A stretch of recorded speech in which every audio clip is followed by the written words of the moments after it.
Ok, neste vídeo eu vou partilhar alguns print screens que eu fiz de alguns destes posts virais que eu falei no vídeo anterior.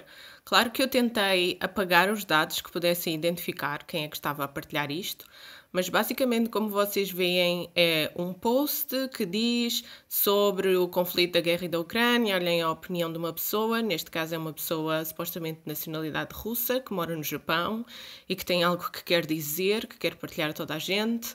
Muitas vezes estas introduções especificam que a pessoa em questão sofreu bullying ou que foi veiada na rua ou que sofreu alguma espécie de discriminação ou de trauma e, portanto, incitam que se leia o que se partilha a seguir. Outras vezes, como aqui também diz, isto foi partilhado por uma pessoa que é japonês e fala-se até da credibilidade dessa pessoa que partilhou isto. Depois, na segunda parte deste post, na partilha propriamente dita, começam a falar da complexidade desta questão. Muitas vezes falam, se vocês quiserem ler, em particular o que está aqui em japonês, façam uma pausa no vídeo e leiam em detalhe, porque eu aqui vou ter que acelerar o processo. Portanto, basicamente as pessoas vão... os posts são longos, normalmente os posts são longos, o que dá uma certa credibilidade ao texto.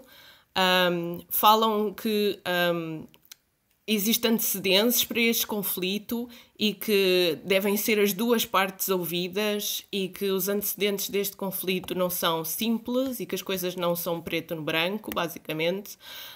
Falam também da URSS, da União Europeia, da NATO, de que basicamente tudo começou porque a Ucrânia queria entrar na União Europeia e depois queria eventualmente entrar na NATO.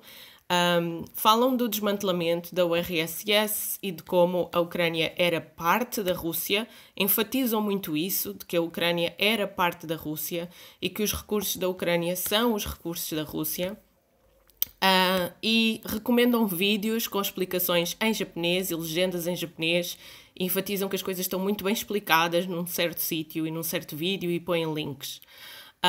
Portanto, as coisas que são faladas nestes posts são sem tirar nem pôr propaganda, sejam eles de um lado ou do outro. São posts de total e claríssima propaganda, mas eles não são escritos como sendo propaganda, que essa também é uma das características da propaganda.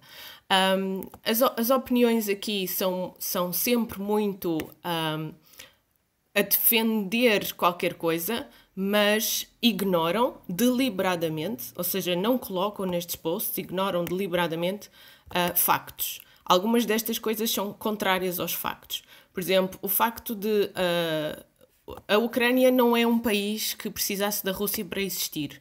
A Ucrânia existia antes da Rússia. A cidade de Kiev é mais antiga do que Moscovo. O património cultural da Ucrânia é mais antigo do que o património cultural de Moscovo e da Rússia, segundo a sua formação pós-URSS. A identidade cultural do povo ucraniano é inequivocamente, historicamente, mais antiga e perfeitamente legitimada pelas suas raízes históricas. Eu, como historiadora de arte e do património, e qualquer pessoa que seja um historiador vai confirmar isto, há de facto uma grande complexidade nesta chamada intervenção militar. Contudo, há alguns factos que são virais nestes posts, são mentira, são factos falsos. E eles estão a circular muito entre a opinião japonesa através de coisas como redes sociais.